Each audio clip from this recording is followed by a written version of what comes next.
오늘은 에베소서 4장 25절 이하에 있는 말씀으로 성령님을 근심하게 하지 말라, 이런 주제로 말씀을 나누겠습니다.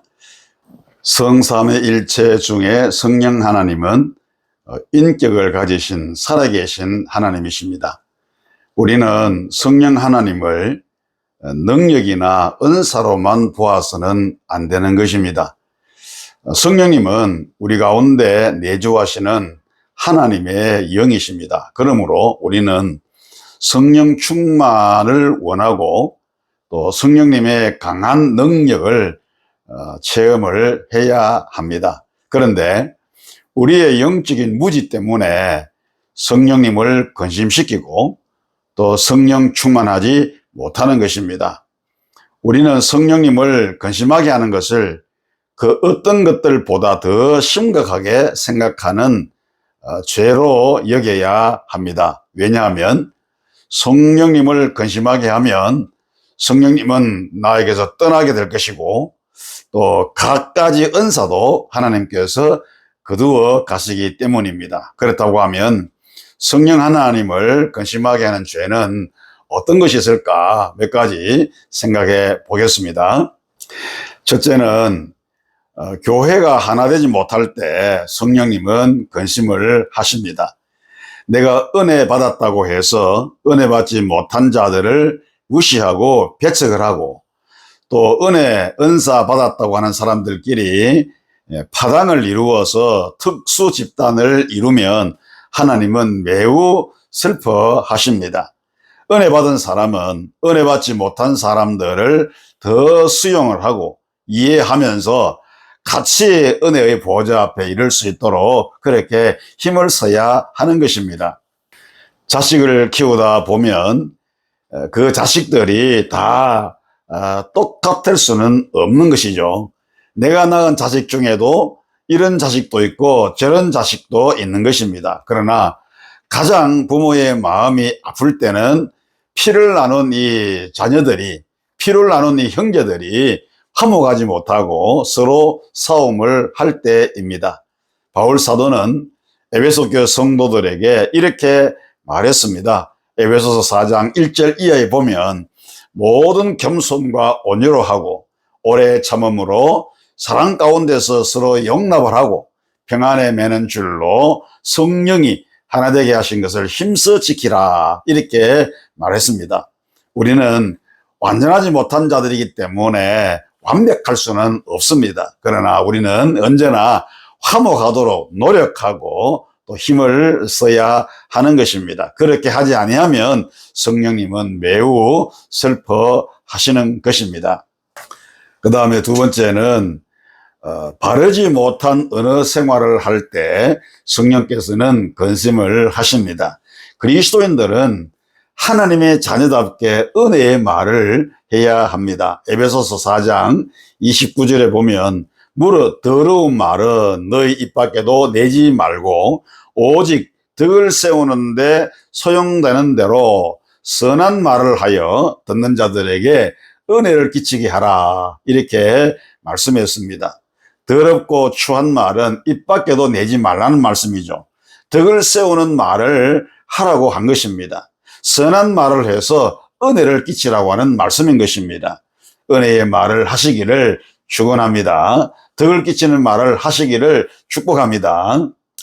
그리고 세 번째, 분을 내면 성령님은 근심을 하십니다. 에베소서 4장 26절 27절에 보면 분을 내어도 죄를 짓지 말며 해가 지도록 분을 품지 말고 마귀에게 틈을 주지 말라, 이렇게 권면하고 있습니다.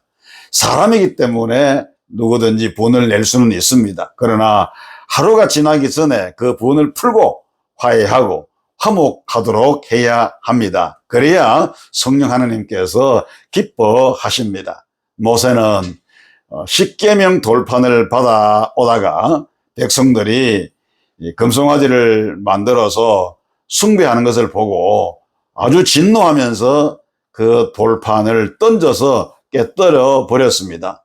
또 반석을 명하여 물을 내라고 하는 하나님의 말씀에 순종하지 않고 반석을 침으로 약속의 땅 가나안 땅에 들어가지 못하는 그런 불운을 맞았습니다. 제사장의 종 말고의 길을 잘라버린 베드로를 우리 주님께서 책망하신 적도 있죠. 전도서 7장 9절에 보면 급한 마음으로 노를 바라지 말라.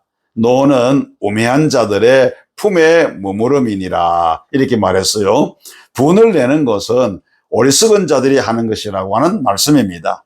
우리는 어리석은 사람이 아니라 지혜로운 사람이 되어야 합니다. 그래서 골로새서 3장 8절에 이제는 너희가 이 모든 것을 벗어버리라. 곧 분함과 노여움과 그리고 악의와 비방과 너희 입에 부끄러운 말이니라고 말씀했습니다. 분과 노여움과 악의와 비방과 부끄러운 말을 모두 버림으로 지혜로운 그리스도인이 되시기를 주님의 이름으로 축원합니다. 마지막으로 지저분한 생활을 하는 것 역시 성령 하나님은 슬퍼하시고 근심을 하십니다. 에베소서 4장 22절 이하에 보면 너희는 유혹의 욕심을 따라 썩어져가는 구습을 따르는 옛사람을 벗어버리고 오직 너희의 심령이 새롭게 되어서 하나님을 따라 의와 진리의 거룩함으로 지으심을 받은 새 사람을 입으라. 이렇게 말씀을 했습니다. 그리스도인들은 가야 할 곳, 그리고 가지 말아야 할 곳이 있고 또 먹을 것, 먹지 말아야 할 것이 있습니다. 그런데 하나님을 믿는다 하면서 이것저것 가리지 않고 무분별하게 산다면 하나님은 매우 슬퍼하십니다.